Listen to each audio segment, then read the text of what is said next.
Today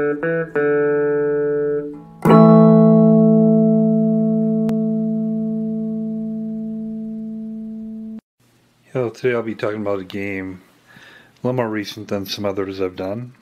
It's Galactic Emperor from CrossCut Games, designed by A. West, from 2008.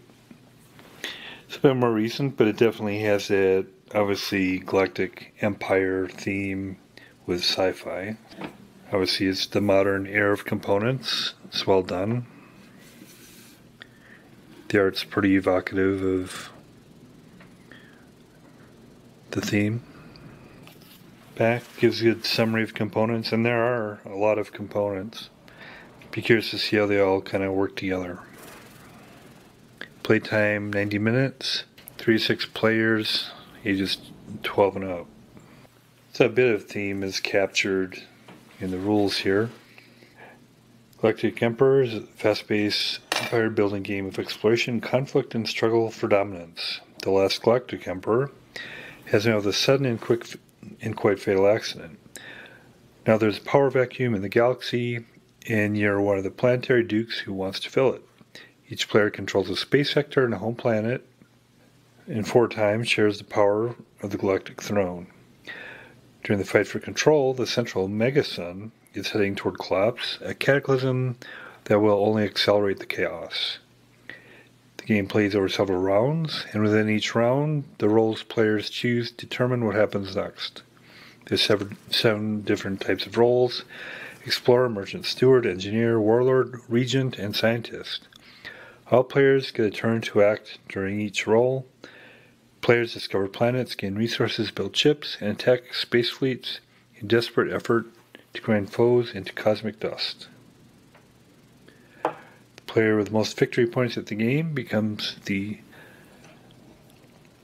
Galactic Emperor. That's the theme.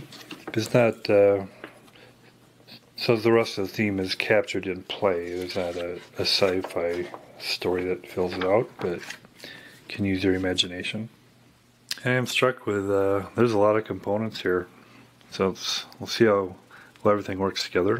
Of course, there's the box. Box has some storage areas in it, which comes in handy, of course, with all the components. The rule book, obviously, we'll talk in detail.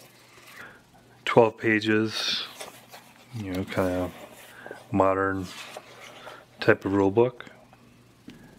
And this is to give you a sense of the amount of components. So dice, 4 white, 4 red. A little bit unique in as far as how the ones are shown there, but they seem fine. The other components, 1, 3, and 5 value victory chits. 1 and 5 the Galactic Mart chits. These are various resource cubes. Green are food resources, yellow are energy resources, and blue is metal resources. These are sector tiles with various descriptions on them. There's unique systems with, you know, resources. Some are blank, black hole, alpha, and omega here. And there's 38 total sector tiles. As far as the resource cubes, there's 40 food, 36 metal, and 18 energy resource. These are empire tokens, and corresponding to the 6 different players or potential emperors. There's 66 of these total of all of them. These are the home star-based tokens, which, you know, obviously the design matches the Empire tokens. It's one of each of these. Big ships of the dreadnoughts. There's 12 total of those. Middle ships are cruisers. 24 of those. Smaller ships are fighters. And 48 of those. These are the technology cards. Quite a range of subjects: time warp, saboteur, protein field, space pirate, plasma weapons, ion cannons, shield generators, ambassador, long-range scanners, diplomat, robotics, fusion engines. We'll see what pluses and minuses can occur with those, which are described here. That's the direction card. Role cards. So the different roles are Explorer, Engineer, Warlord, Merchant, Regent, Steward, Scientist. Talks about activities that are involved there and special abilities. Throne card. And these cards are all these cards are, obviously the art is well done. And they're thick and solid. Ship reference cards. One for each of the 6, and on one side is the engineer and the other is the warlord. So,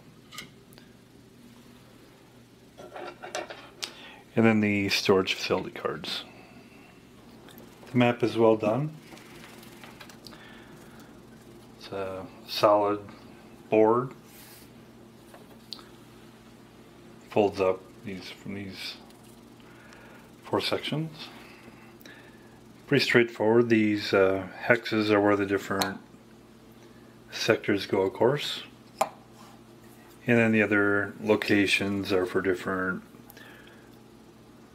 pools of, energy market, metal, food. Put them there. These are where resources go. Victory points, rolls, galactic marks. Pretty straightforward, but it's pretty well done. And we'll get into rules. Get into rules here. So it goes in rounds and turns. To begin the round, the player holding the throne card takes the direction card and points it to the left or right. Players will each take their turn going around the table in the indicated direction, either clockwise or counterclockwise. Throne holder then chooses a role. So at the beginning of the game, in the first round only, you hand out the throne card randomly. Choosing a role begins the sequence of turns. Only the choosing player receives a special ability bonus in his turn. Everyone will take an action allowed for that role, going around the table in the direction indicated by the throne holder. For example, if someone chooses the scientist role, he may buy technology first, then the next player may buy, and so on around the table. The different roles are explained on the following pages. After everyone acts on a role, the next player chooses one of the remaining roles, and the process repeats, with a new chooser going first. Ending the round happens when the last player chooses a role and everyone finishes taking a turn for that role. Then the following occurs. 1. If the Explorer role was not chosen, turn up 1 more sector tile. 2. Put all chosen roles back in the pool. 3. Each player receives 2 marks from the bank. 4. Pass the direction card to the player who now holds the throne card. A new round begins and play continues.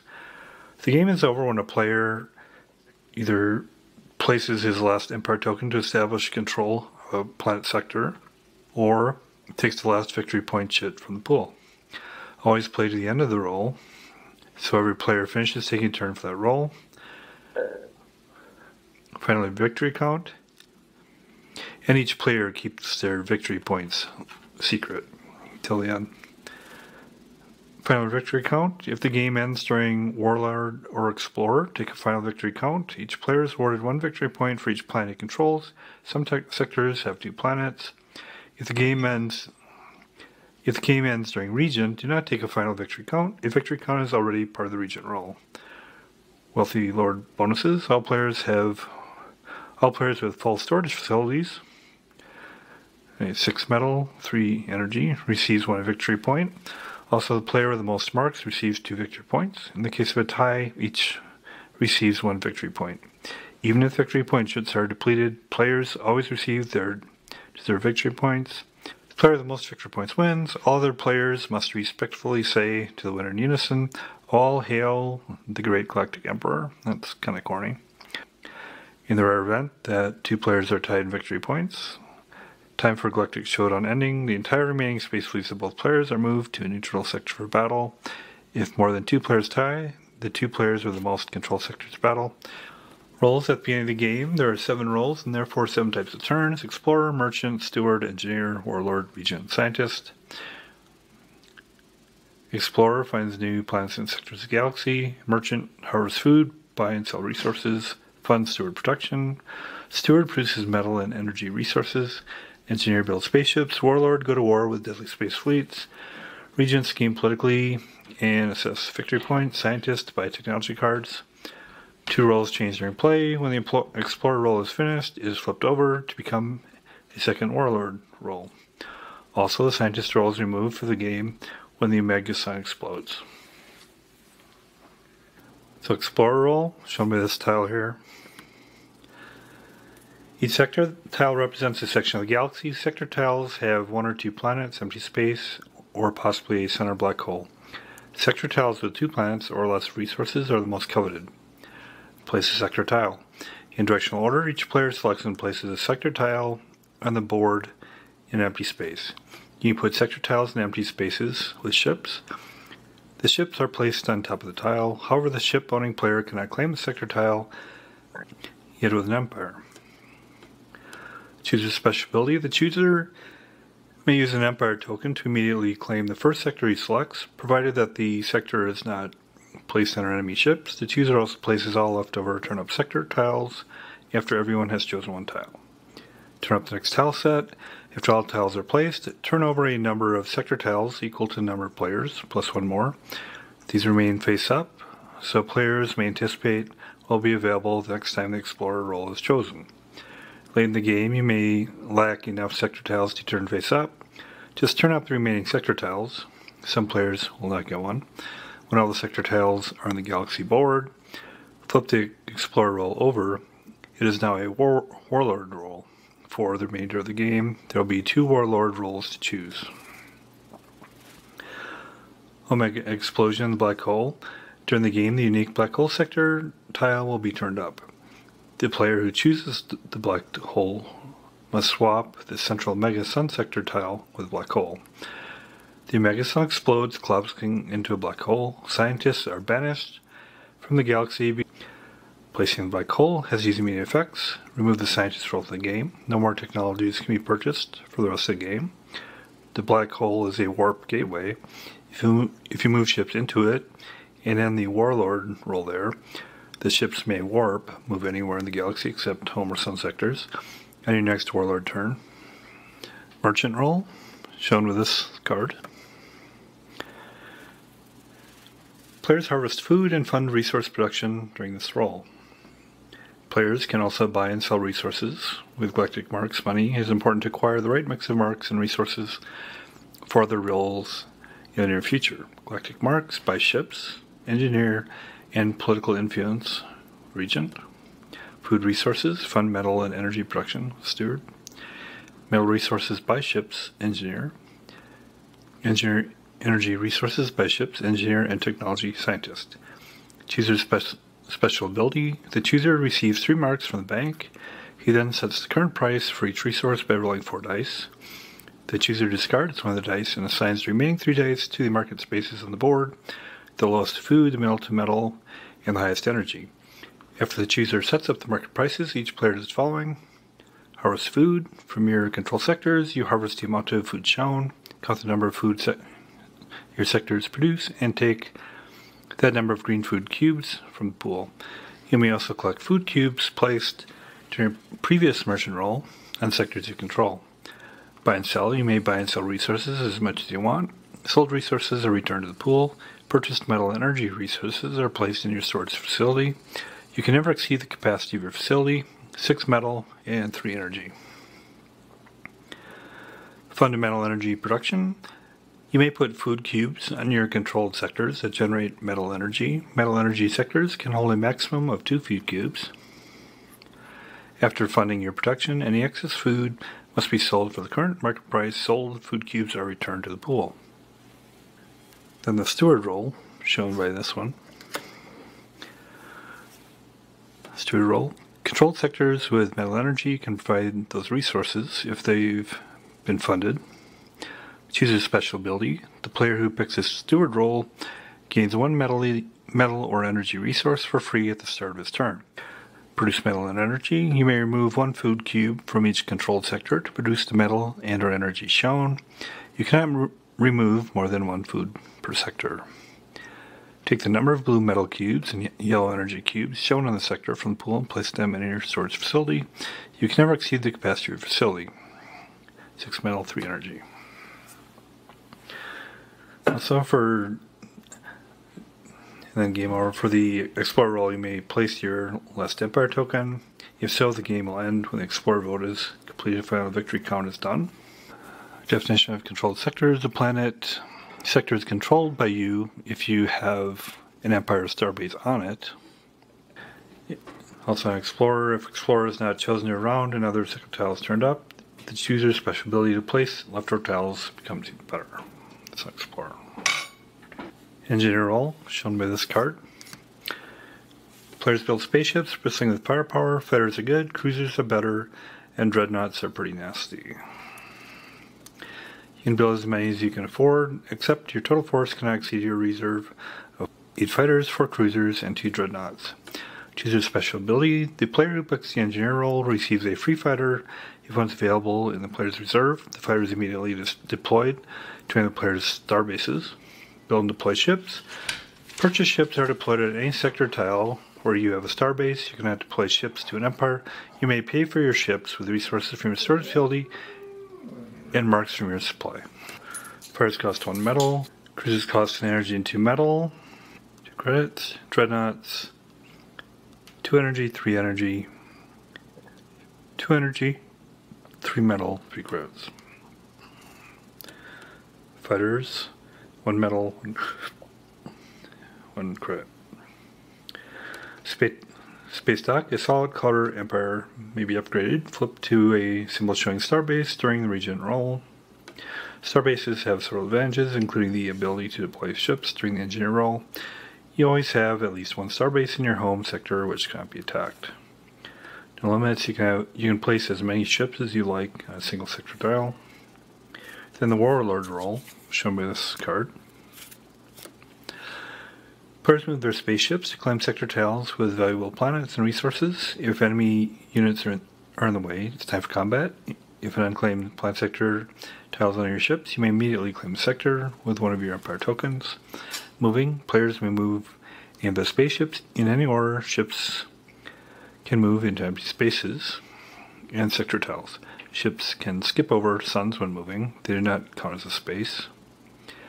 Fighters move to 2 spaces, cruisers move to 2, dreadnoughts move 1, empires and star bases don't move. When you move ships into an unpredicted sector tile with at least 1 planet, put one of your Empire tokens there to claim it. The ships may continue to move. Ships stop when you move them to a space with enemy forces. Those ships cannot move further. Combat must be resolved before the end of your turn. Warp move attack. The black hole has unique movement rules when it appears, providing a warp point to anywhere in the galaxy. Ships may move off or through the black hole normally. However, if you move ships into it and end the Warlord rule there, the ships may warp, move anywhere in the galaxy except home or sun sectors on your next Warlord turn. All warping ships must go to the same destination and they may not move further that turn. If your ships move directly into combat, they immediately get 1 free attack. The defender does not return fire, but still chooses which units are hit. After the surprise attack, combat begins normally. Also at home, you can move into or attack an enemy home sector tile. No planets, no control. Sector tiles that, like planets, cannot be controlled with Empire Starbase.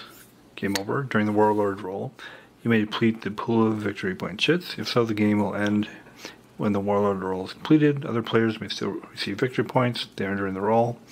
Also, the game will end if all your Empire tokens are in play at the end of the Warlord roll. If the game ends, final victory count is done. Burnt Bridge, if you warp move ships into combat, you cannot retreat, win or die. Then continued with the Warlord roll. Firing, fighter ships hit on a result of 5 to 6 and 6-sided dice. All other units hit on a result of 4 to 6. Choose a special ability. The player who picks the Warlord roll gains an extra die for 1 ship during each battle. The ship that gets the bonus can change on subsequent attacks. before Phase 1. The chooser does not get the bonus die when defending. Battles are resolved in 3 phases. If the attacker and defender both have units firing in the same phase, the shots are considered simultaneous. Phase 1, Dreadnoughts fire 3 dice and casualties are moved. Phase 2, Cruisers fire 2 dice, Empires fire 2 dice, and Star Bases fire 3 dice, then casualties are moved. So Phase 1 and 2, and then Phase 3, Fighters fire 1 die and casualties are removed. After Phase 3, the attacker decides whether to continue the combat or retreat. Retreating ships must return to their previous sector. Defenders cannot retreat. Removing casualties. For each phase, attacker and defender combat rolls are resolved simultaneously. Players choose which of their own units are hit. However, an Empire may not be assigned hits unless all of its defender ships are destroyed. Damage is assessed as follows. Fighters are killed by a hit. Cruisers are killed by a hit. Dreadnoughts are flipped on the first hit, killed on the second. Empires are killed by a hit. Star Bases are flipped on the first hit, turning into Empires. A hit on a Dreadnought does not hurt its capabilities. If a Dreadnought survives a battle, it auto-repairs and flips back to normal. Star Bases that turn into Empires do not auto-repair if they survive the battle. All casualties of combat, ships and tokens, are returned to their owner's supplies. And in combat, if the attacker wins in combat on a planet sector, he puts one of his own empires on the sector to claim it. If the attacker destroys an enemy empire, he immediately receives 1 victory point. The defender never receives a reward, even if the attacker is destroyed or retreats, nor is there a reward if the attacker and defender destroy each other. And the region roll, shown by this card. Players use political influence to expand and protect their empires. Politics can enable you to take control of planet sectors or the throne without firing a shot. Afterwards, victory points are awarded based on the current galaxy situation. To begin this roll, the current owner of the throne card must place that card next to the board. All players may attempt to influence and claim the throne. Phase 1, gain influence. All players draw 2 empire tokens from their reserve to use as political influence. In directional order, players decide whether to buy 1 additional token to use as political influence. Each player may only buy 1. The cost of this extra influence starts at 2 galactic marks, but the cost rises 1 mark each time the influence is purchased. Phase 2, exert influence in directional order, except the chooser goes last. Each player decides which planet sectors to influence. Influence may also be placed on throne card. Choose a special ability. The player who picks the regent role gets the advantage of placing his empire tokens last. Instead, the next player in directional order places his tokens first, and so on. Each empire you place counts as 1 influence, just as empires already on the board do. Starbase already on the board counts as 2 influence. You may spread your influence around or put it all in one sector. You may put influence on your own sectors to upgrade them to starbases. You may expand your territory by putting influence on uncontrolled planet sector tiles. You may influence enemy planet sector tiles to downgrade an enemy starbase to an empire, or eliminate an enemy empire. You may also place influence directly on the throne card. Phase 3, resolve conflicts. If 2 or more players have influence on a sector or the throne card, the conflict must be resolved. Remove influence from each player evenly until only 1 player has influence left. If both players have the same amount of influence, the sector or throne card will be left empty. The removed tokens are returned to player reserves. Claim sectors. If you still have 1 influence left on a sector, leave your empty token on the sector to show control. If you have 2+ influence left, leave a starbase and take back any excess tokens. Claim the throne. If you still have 1 or more influence left on the throne card, take back your empire tokens and take the throne card. If no one has influence left, the throne card goes to the player who chose regent. After the entire round finishes, whoever holds the throne will get the direction card and go first next round. Victory count. You end the regent roll by awarding victory point chits. Players score 1 victory point for each planet they control with an empire or starbase. Some sectors have 2 planets. If any player has depleted his reserve of empire tokens after all the political influence resolves, the game will end. The game may also end if the victory point chits are depleted during this count. Players still receive their reserve victory points. If the game ends, also give out wealthy lord bonuses. Strategy, try to convince others to form political alliances. chasing the leader or break up resource monopoly. Out of tokens, late in the game you may lack enough empire tokens to use or buy influence. Just see what you have. If you run out of tokens this way, it does not end the game. Home Sweet Home, you cannot put influence on a player's home sector tile. Ships away. If you lose control of a planet sector or you have ships, you must immediately move those ships to your nearest starbase. If more than one is equally distant, you may choose which one to retreat to. A starbase must have existed before resolving influence. And the last role is the scientist role, shown in this card. Technologies grant unique abilities during a specified role for the remainder of the game. Purchasing technology cards costs energy. By technology, players can buy one technology on their turn. Choose a special ability. The player who picks the scientist role may purchase one technology card for one less energy. Ambassador, 3 energy, the region role. You may designate one sector tile as personal business immediately after an enemy places an influence token on sector. You interrupt, saying no, that's my personal business, and the opponent must move the token elsewhere. Only you may put influence on that sector for the rest of the region role. Shield generators, 3 energy for the warlord role. Ignore the first hit on your fleet in each battle. If you only have an empire or a starbase at the start of the battle, shield generators do not work. On cannons, 3 energy warlord role. Your empires fire 3 dice and starbases fire 4 dice in combat. Plasma weapons, 2 energy warlord role. When your ships attack in combat, add +1 to each die result. Dreadnoughts and cruisers hit on 3-6, fires 4-6. With that, plasma weapons do not work when defending. Fusion engines, 2 energy, warlord. All your ships can move 1 extra space. Robotics, 2 energy, engineer. Subtract 2 metal from the total cost of all ships purchased this turn, not per ship. Protein fields, 2 energy, steward role. Produce metal and energy from any 2 sectors without discarding a food resource. Saboteur, 1 energy anytime. Stop the use of 1 technology card for the rest of the round. Saboteur is used immediately after a player declares they are using technology. Afterwards, the victimized player may attempt to catch the saboteur. The victim rolls 1 die, and a result of 5 or 6. The saboteur is caught and removed from the game. Diplomat, 1 energy, regent. Your extra political influence token always costs 2 marks. Time warp, 1 energy at any time. Reroll 1 die, result this round. If you dislike the new result, you can reroll the die 1 more time. Time warp can be used on anyone's die result. Space pirate, 1 energy merchant. Take 1 metal resource from an opponent's storage facility or 1 food from an opponent's sector. Long range scanners, 1 energy, explorer roll. When you choose a turnip sector tile during the explorer roll, you may draw 1 sector tile from the top of the tile stack that only you see.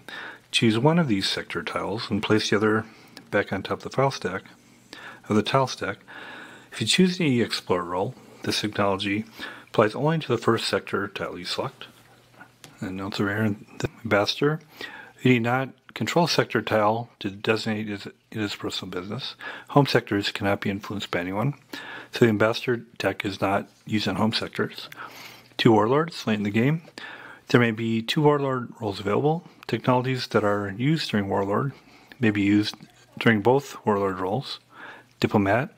Using this card increases the political influence cost for the next player who wants to buy, just as if you pay the normal price. Anytime but just once. Saboteur and Time Warp may be used during any roll, but only once per round. When a new round starts, you may use them again. Time Warping price dice. If used during Merchant, Time Warp must be activated before any dice results are assigned for pricing resources. Long range scanners. This card cannot affect the black hole. If the black hole is turned up but going to play, you cannot put it back on stack. If you happen to draw the black hole using this card, you must put the black hole back on top stack and choose an already turned up pile. And here's credits. Lead designer Adam West and the others. So we'll do setup, which is shown here. First of all, of course, set out Galaxy board. And then depending on the number of players, it dictates how many Empire tokens they each have. For 3 players, it's 11. So I got the 3 players here. I'm going with red, yellow, and green, of course. So in the home, took the home sectors out of the sector cards. This is yellow, green, and red. And the layout is shown here. So of course for the setup for 3, the Omega Sun goes here, then the players' homeworlds are here. Each player starts with 1 fighter in their home base. There's a fighter and then a home star base. Here, here, here. So then, as far as the sector cards, you take the black hole sector, set it aside. The tiles have the blank back, and then they also have the atomic back. You shuffle the blank separately from the atomic after you take the black hole out.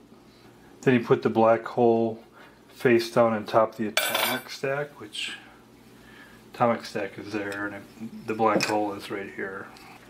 And then you stack the plane stack on top of the others. So that'd get to be pretty tall, so we'll go sequentially from this to this to this. These are plane and the atomic are in here. Then you turn up 1 sector tile for each player plus 1. Then you show them face up.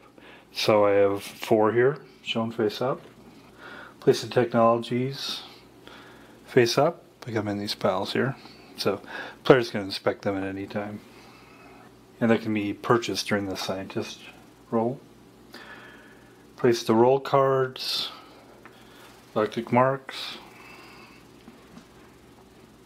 resources, food, metal, and energy, and victory points in the designated areas. And then the Explorer card has another side with a warlord on it. And we'll start with the Explorer side up on that card. So for 3 players, it's 115 victory points. For 4, it's 130. 5, it's 145, and 6, 160. So got the victory points, 115 here. Each player takes 5 marks. So I have different players here with 5 marks. Each has a storage facility card, and they start each with 1 blue metal and 1 yellow energy resource cube. Randomly distribute throne card, and it's starting with yellow. Then we'll get into play. A few turns into it now. I've done a couple rounds where each has had a chance to go. And there's some sectors that have been discovered, and they've built some ships and moving along. Red has purchased the technology of space pirates, so they currently have that. And yellow has the technology, or the technology of diplomat. So beginning the turn, they each get 2 marks. Add that to their respective treasuries. Yellow currently has a throne card, and he's choosing the direction to go that way. He needs some resources, so he's going to choose to do the steward role.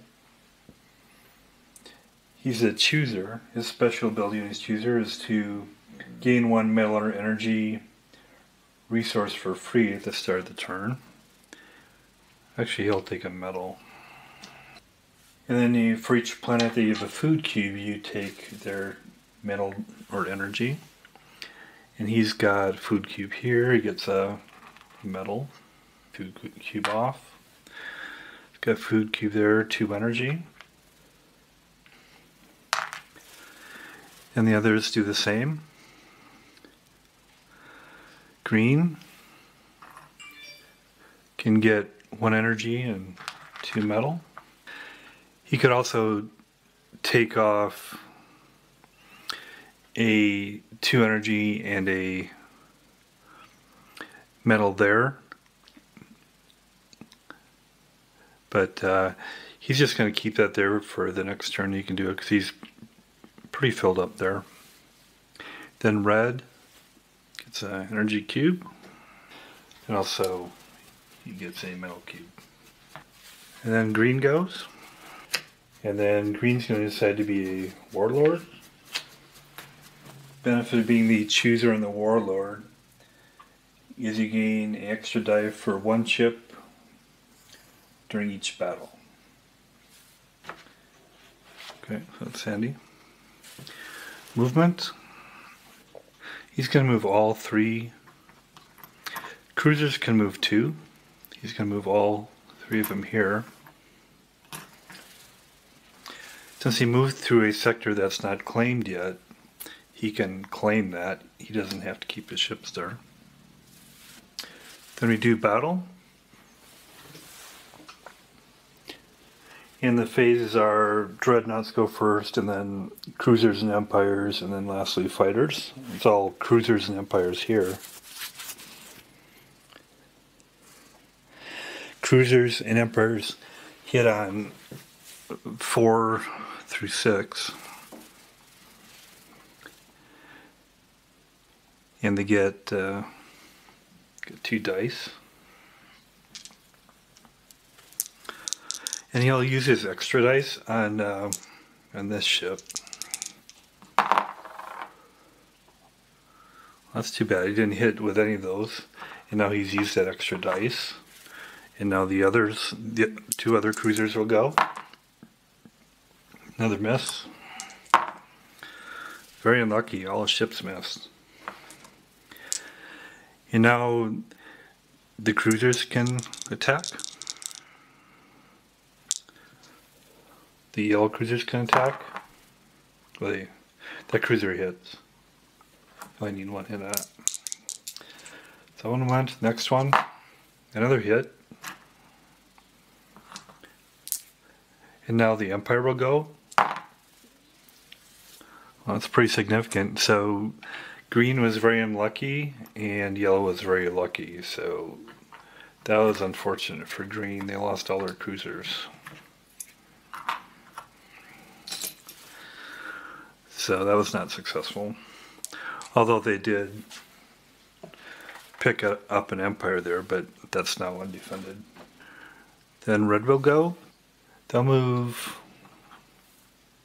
They want to get to be able to defend their space here. They move 2 up here. Then he'll move up here, and then he'll be able to put an empire there.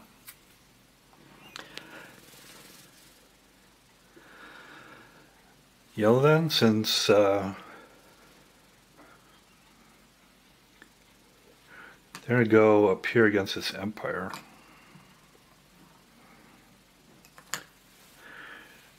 So again, it's simultaneous, but their cruisers will go. Hit.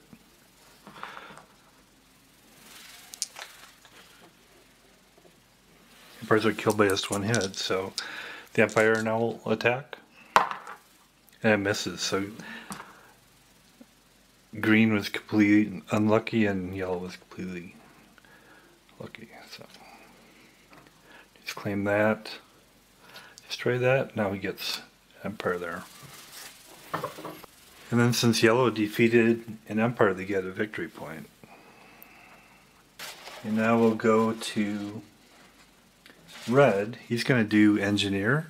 The chooser who does engineer immediately gets a free fighter to put on a star base. He'll put it here.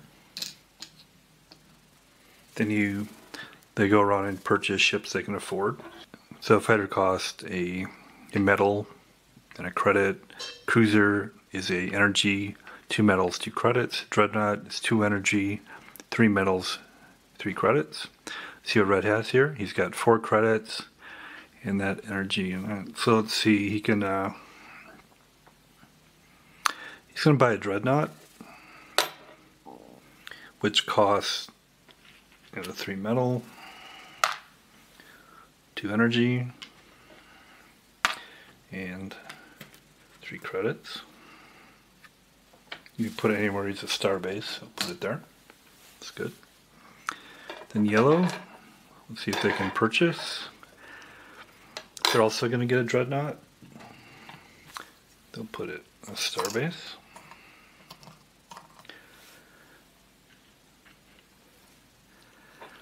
And then green, they could maybe buy more. They're going to get a dreadnought also. They'll put here, because they got a defensive posture there. They'll get a fighter as well. They'll put there. Then we start a new round. So the ones that were used can be put back in the mix here again. Each get 2 more credits.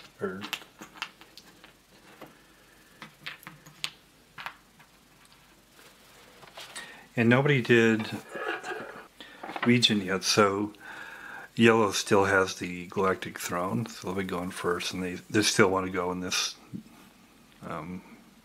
direction counterclockwise. Now they'll choose to do Explorer. Also, since Explorer wasn't used in that round, 1 more tile is turned up. Explore then the chooser sector he wants. Let's see what he has, what he needs here. It's pretty well balanced. I guess he'll get a metal and energy, and then he'll put it over here so it's kind of defended there. Since he's the chooser, he automatically gets to put an Empire there. Then the others choose sectors. Green has got a lot of food, so he'll take the energy. He's not in a real good situation because he's got enemies coming in both sides there, but he'll put it here. And he doesn't get to put an Empire on it. And then red, let's see what he needs. He can maybe use some energy, but unfortunately all he can do is do food because that's the last one. So then after the last one's put up, you take 1 for each player and then 1 more, and you put those down here. These will be the next ones.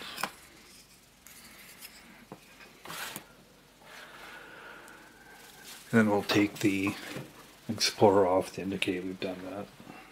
So he's going to choose Scientist. So he's going to buy, he can pay, actually his bonus is he pays 1 less energy. And so Saboteur only costs 1 energy, so he's going to get that basically for free. The others don't want to use their energy cubes though, so they're not going to buy any technology. And then red will go, and he'll do region. So as a chooser special ability, he gets to put his Empire tokens down last. So first of all, to gain influence, you get 2 Empire tokens for each of them. This here. So you can try to claim the throne. So you can put influence on the throne, try to get the throne, but I don't think anybody's going to be doing that. They're just going to go with the order they're at. And then you put them across the board. Like I said, red goes last. He wants to make this starbase and make this a starbase. That's what he's doing. And then green wants to put an Empire here, and he wants to affect them from getting a starbase, so you can put that in the opponents to reduce their influence. And then red, he wants a couple starbases, so he'll build them here and here. And resolve it. Two empires become a starbase. There. And here, 1 cancels out, so you can't make a starbase, it just stays empire. Up here, it gets a couple star bases.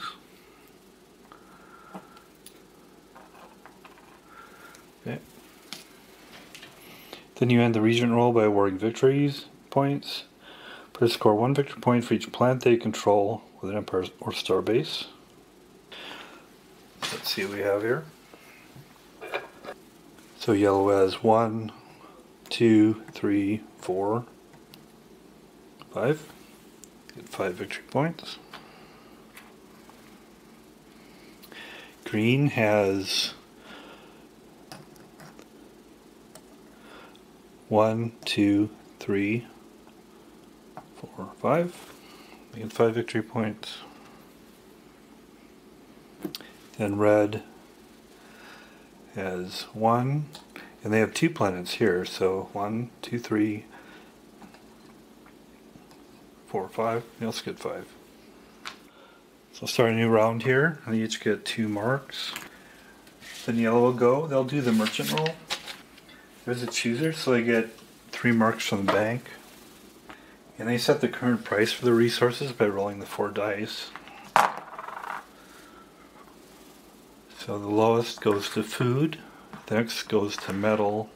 Well, first of all, you throw one out. There's 2 5s, so throw one out. Lowest goes to food, middle goes to metal, and the highest goes to energy. From controlled sectors, then you get the amount of food shown. Yellow has 4.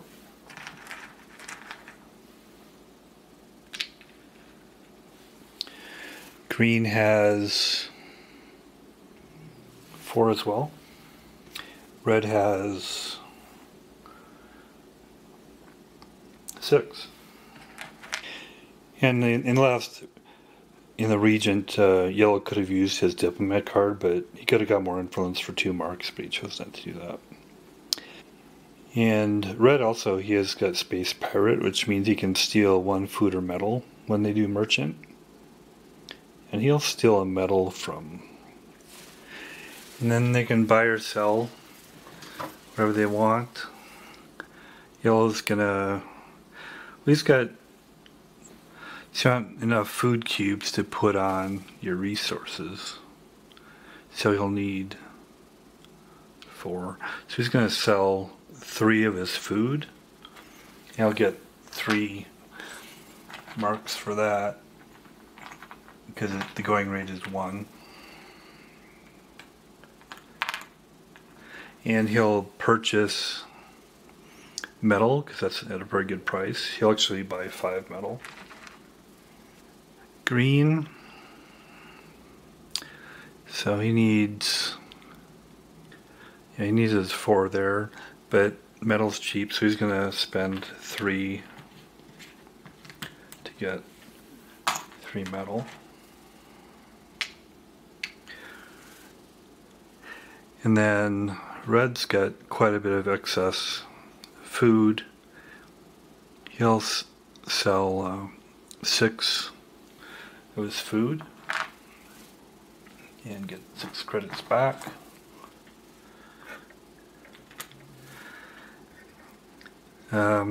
He does need an energy. It's kind of expensive, but he'll buy it anyway. An energy, and then he'll use 4 to buy metal. And that's the end of that round. Hopefully that gives you a sense of the game, and then we'll get into review here. So that's Galactic Emperor from CrossCut Games from 2008. I didn't quite know expect getting into it. I thought the pieces maybe looked a little bit, plasticky. But when I got into it, I quite enjoyed it. It's a 4X game: exploration, exploitation, exterminate, expansion. It's neat how they do the production. You get technologies. The ships are nice in that they're basically miniatures. I wish they were a little bit smaller so they fit on the hexes. And it'd be nice, I guess, if the board had more hexes, but then you'd have a bigger board. But it's got a lot of neat aspects to it. And you get market you have to think about, accumulate victory points, all sorts of strategies you can do. Imagine it'd be very good, multiplayer. The war aspect is goes kind of quickly, and it's kind of simple, but since there's so much else going on in the game, I guess that's okay. That's kind of simple. I really like it. I'll give it an 8 out of 10. Thanks a lot.